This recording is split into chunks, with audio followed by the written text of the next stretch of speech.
nan gaba gurin Allah zan nema da talakawan Najeriya. Ka bar wa'annan mutanen da ake kira dattawa. Shekaru na 62, wannan watan zan cika 63. Shekarun da Annabi Muhammad sallallahu alaihi wasallam ya gama annabci ya rasu kenan. Ni ma dattijo ne, ba wani mutum da zai ce min wai shi dattijo ne. In ka ga na durkusa na gaida mutum, it's because ina girmama shi. Shi yasa zan durkusa in gaida Baba Buhari. Amma ka gaya min wasu da suka girme shi ina durkusa in gaishe su. Ai na san dattijo, na san kuma mutumin banza.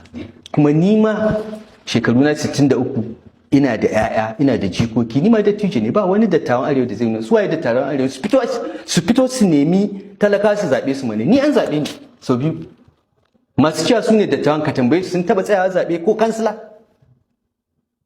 Ƙarya suke. Mu gwamnonin arewa, mu ne dattawan arewa, mu ne shugabannin arewa, kuma mun ja layi, mun lashe takobi. Idan Allah ya yarda sai Asiwaju Bola Ahmed Tinubu ya zama shugaban ƙasar nan, za mu kunyata su.